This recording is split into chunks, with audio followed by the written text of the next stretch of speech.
నమస్తే. ఎన్నో ఆధ్యాత్మిక కార్యక్రమాలు నిరంతరం మన ఛానల్‌లో కొనసాగుతూనే ఉంటాయి. చాలా అంటే చాలా విశిష్టమైనటువంటి వ్యక్తులు మనకి కలుస్తూ ఉంటారు. వాళ్ళతో ముచ్చటించినప్పుడు చాలా ఆనందంగా, మనసుకి చాలా ఆహ్లాదంగా అనిపిస్తూ ఉంటుంది. అలాంటి వారిలోనే ప్రముఖులు అని చెప్పొచ్చు. ప్రముఖ ఆధ్యాత్మికవేత్త డాక్టర్ నూరి నారాయణమూర్తి గారు ఈరోజు నాతో పాటు స్టూడియోలో ఉన్నారు. పండగల విశేషాలు తెలుసుకునే ప్రయత్నం చేద్దాం. ఈ శ్రావణ మాసంలో వచ్చే ముఖ్యమైన పండుగల గురించి మాట్లాడే ప్రయత్నం చేద్దాం. దాంతో పాటుగా ధర్మ సందేహాల రూపంలో కొన్ని ధర్మ సందేహాల్ని తెలుసుకునే ప్రయత్నం చేద్దాం. ఇక నుంచి మాక్సిమం గురువుగారు అందుబాటులో ఉన్నప్పుడల్లా ఖచ్చితంగా ప్రోగ్రామ్ చేసే ప్రయత్నం చేస్తాను. వీడియోని ఎక్కడా కూడా స్కిప్ చేయకుండా చూడండి. డౌట్స్ ఏమన్నా ఉన్నా, మీరు ఇంకేమైనా తెలుసుకోవాలి అనుకున్న కుతూహలం మీకున్నా ఖచ్చితంగా కామెంట్ బాక్స్‌లో తెలియచేయండి. ఎలాంటి ధర్మ సందేహానికైనా ఖచ్చితంగా ఈ వేదిక మీద నివృత్తి లభిస్తుంది. నమస్కారం గురువుగారు. నమస్కారం అమ్మ. గురువుగారు, మామూలుగా ఇంట్లో అద్దం పగులుతుంది. ఇంట్లో అద్దం పగిలినప్పుడు అరిష్టం అని బయటపడేయమంటూ ఉంటారు. కానీ కొంతమంది అద్దం వాడుతూ ఉంటారు. అసలు అద్దం అనేది ఏ అద్దం పగిలినా కూడా అరిష్టమేనా? కారద్దాలు కానివ్వండి, బండివి కానివ్వండి, మామూలుగా కళ్ళజోడు కానివ్వండి. అలా అసలు ఏ అద్దమైనా అరిష్టమేనా? మామూలుగా మనం చూసుకునే అద్దం పగిలితేనే అరిష్టమా? చెప్పండి. చాలా సంతోషం. ప్రశ్న వేసినందుకు సంతోషం. అద్దం పగిలినందుకు కాదు సంతోషం. హ్మ్. ధర్మాన్ని తెలుసుకోవాలి అనేటువంటి తపన ఉండటం గొప్ప విశేషం. హ్మ్. అయితే ఇంట్లో అద్దమే కాదు, కళ్ళజోడు అద్దం పగిలినా కూడా, కారు అద్దం పగిలినా కూడా, అసలు ఏది పగిలినా కూడా ఇబ్బందే. హ్మ్. కొందరు పాట రాస్తారు, అద్దము లాంటి హృదయంబు పగిలేను హ్మ్. అంటే ఇది అతుక్కోదు అంటుంటారు కొందరు. హ్మ్. హ్మ్. పాటలు కొందరు సినిమా పాటలు రాస్తుంటుంటారు కదా. హ్మ్. కాబట్టి హృదయం అద్దమని పగిలితే అతకదని. ఏదో రాస్తారు రకరకాలుగా. హ్మ్.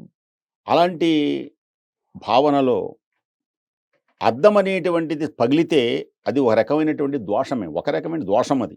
హ్మ్. పగిలిన అద్దంలో చూసుకోకూడదు. హ్మ్. ఇది శాస్త్రం. ఇక లౌకికం రెండుంటాయి ఎప్పుడైనా సరే. ఒక ధర్మ హ్మ్. సందేహానికి లౌకికము, పారలౌకికం ఉంటాయి. హ్మ్. హ్మ్. అద్దం పగిలింది, హ్మ్. కమ్మని పగిలిపోయింది, దాన్ని వదిలేస్తే హ్మ్. కోసుకుపోయి రక్తం వస్తుంది తెలుసునా. హ్మ్. దాన్ని జాగ్రత్తగా తీసేటప్పుడు ఎంత ఇబ్బంది పడాల్సి వస్తుందో.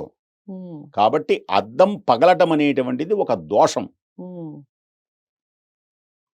పగిలిన తర్వాత ఏం చేయాలి? తర్వాత పగలొచ్చునా పగలకూడదంటే పగలటం దోషం. హ్మ్. కారు అద్దం పగిలిందా దోషం. హ్మ్. కళ్ళజోడు పగిలింది దోషం. అది హ్మ్. దోషమే. హ్మ్. దోషం కలిగినప్పుడు ఏం చేయాలి? నివారణ దోషాన్ని సరిదిద్దుకోవాలి. సరిదిద్దుకోవాలి. నివారణ ఇంట్లో మార్గాలు. సమస్య వచ్చింది, హ్మ్. భార్యాభర్తలు పోట్లాడుకున్నారు. హ్మ్. ఏం చేయాలి? కూర్చొని సమస్య ఎందుకు వచ్చిందని పరిష్కరించుకోవాలి. హ్మ్. ఇప్పుడు ఆహార సమస్య ఉంది. హ్మ్. ఆహార సమస్య కొన్ని కారణాల వల్ల ముందు రాసుకోవాలి. సమస్య ఎందుకు వచ్చింది? 1, 2, 3, 4, 5. హ్మ్. దీన్ని పరిష్కారం తెలుసుకోవాలి. హ్మ్. ఎవడైతే సమస్య కలిగినప్పుడు పరిష్కారం తెలుసుకుంటాడో అతడు అభివృద్ధి చెందుతాడు. ఎవడైతే సమస్యని తొందరగా పరిష్కారం చేసుకోకుండా హ్మ్. అలాగే ఉంచుతాడో ఇబ్బంది పడతాడు. ఉదాహరణకు అద్దం పగిలింది, అది హ్మ్. సమస్యే, తప్పే, హ్మ్. దోషం. దాన్ని శుభ్రం చేసి కొత్త అద్దం వేసుకోవడమే. హ్మ్. మరి ఏం జరుగుతుంది దాని వలన? హ్మ్. మనస్సు ఆవేదన చెందుతుంది. హ్మ్. ఆఫీసులో చికాకు పనులుంటాయి. హ్మ్. తొందరలో గనక చెయ్యి కోసుకుపోతే చెయ్యవలసినటువంటి పనులు చేయలేకపోతాడు. హ్మ్. ఇన్ని కారణాలున్నాయి. హ్మ్. కాబట్టి అద్దం పగలటం అనేది ఒక దోషం. హ్మ్. దోషమును పరిష్కరించుకోవాలి. హ్మ్. కారు వెళుతూ ఉన్నాం, ఫళా పగిలింది అద్దం. హ్మ్. అది కంట్లో గుచ్చుకోవచ్చు, సీట్లో కూర్చోవచ్చు, ఏదైనా చేయొచ్చు. హ్మ్. అది కూడా ఇబ్బందే, తప్పది. హ్మ్. జాగ్రత్తగా నడుపుకోవాలి. లేదు ఎండకో దేనికో వీడి కర్మం గాలి పగులుతుంది. హ్మ్. ఇతని తప్పు కూడా ఉండదు. ఇతని తప్పు కొంతుంటే, ఇప్పుడు అద్దాలు పగిలినాయి, ఇంట్లో హ్మ్. కూడా కొంత తప్పు ఉంటుంది. హ్మ్. మీరన్నారు "ఏ అద్దం పగలడం తప్పు అంటే", వీడి కోపం వచ్చి ఇసిరేస్తాడు, ఫళా పగిలిపోతుంది అద్దం. హ్మ్. ఎంతమంది పగలగొడతారా చేతిలో ఉన్న అద్దం? హ్మ్. అవును. ఇప్పుడు భార్యకు కూడా భర్త మీద కోపం వచ్చిందనుకోండి, అప్పటిదాకా హ్మ్. చక్కగా ఉండి మేకప్ వేసుకొని చక్కగా మల్లెపూలు పెట్టుకున్నామే హ్మ్. తల్లో పూలు తీసి అని విసిరివేస్తుంది. హ్మ్. విసిరివేయడం తప్ప అంటే తప్పే, హ్మ్. దోషమే. హ్మ్. కాబట్టి అలాగే కారు అద్దం కానీ ఏ అద్దమైనా. ఇక కళ్ళజోడు దగ్గరకు వచ్చాం. హ్మ్. అడిగారుగా 3 హ్మ్. ఒక్కొక్కడు. హ్మ్. కళ్ళజోడు అద్దమో పగులుటాయా? హ్మ్. కళ్ళజోడు అద్దం పగిలింది. హ్మ్. ఈయన కళ్ళు కనపడవుగా. హ్మ్. ఇప్పుడు మేము సైట్ ఉంది, హ్మ్. కళ్ళజోడు పెట్టుకున్నాం. హ్మ్. కళ్ళజోడు అద్దం పగిలింది. ఏం హ్మ్. చేస్తాం? ఎలా చదువుతాం అసలు మేము? హ్మ్. చదవలేం కదా. ఉమ్, కాబట్టి ఆ దోషాన్ని పోగొట్టడానికి జాగ్రత్తగా శుభ్రం చేసుకొని ఉమ్, భగవన్నామం చేసుకోవాలి ముందు. ఉమ్, దేనికని భగవంతుడికి గాజు పగలటానికి సంబంధం ఏంటంటాడు ఒక్కొక్క ఆయన. ఉమ్, ఇప్పుడు ఈ నాస్తికులు, ఆస్తికులు, అస్థి నాస్తికులు రకరకాలుగా ఉన్నారుగా ఇప్పుడు. ఉమ్, అద్దం పగిలటం వల్ల దోషం ఏమిటి అంటే, ఉమ్, ఆ భగవంతుని ఆరాధించడం వల్ల బుద్ధి వికసిస్తుంది. ఉమ్, మనస్సు ఆగుతుందన్నమాట.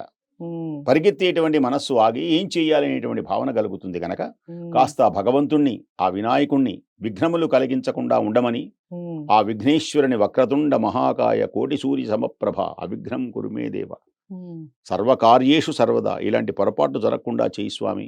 మంచి ఉమ్, ఆలోచనలో నడిపించి తమసోమా జ్యోతిర్గమయ ఉమ్, అసతోమా సద్గమయ ఉమ్, మంచి మార్గం వైపు నన్ను పయనించేటట్టు చేయి. దేనికని అంటే ఒక్కొక్కసారి మన శక్తి చాలనప్పుడు ఉమ్, 1,50,000 రూపాయలు పెట్టి సెల్ ఫోన్ కొన్నా ఉమ్, దానికి ఛార్జింగ్ అనేది లేదనుకోండి, ఉపయోగం వేస్ట్ అవుతుంది ఏముంది? కదా.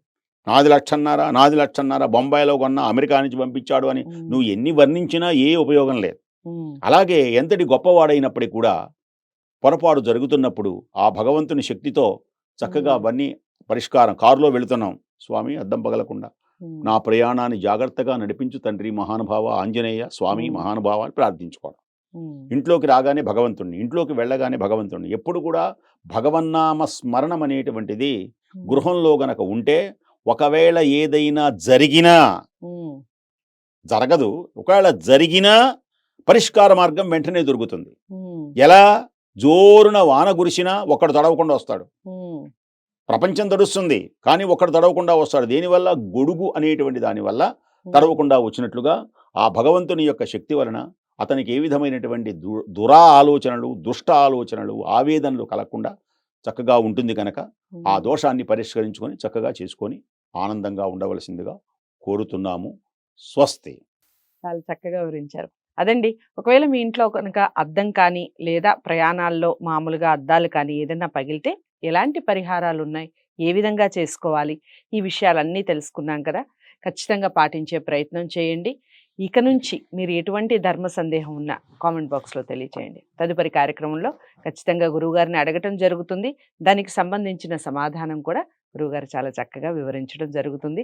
గురువుగారిని కలవాలి అనుకుంటే స్క్రీన్ మీద కనపడే నెంబర్‌కి కాల్ చేయొచ్చు. వీడియోని లైక్ చేసి షేర్ చేయండి. ఛానల్‌ని సబ్స్క్రైబ్ చేసుకోండి. మరో మంచి వీడియోతో మళ్ళీ మీ ముందుకొస్తాను. అంతవరకు సెలవు. నమస్తే.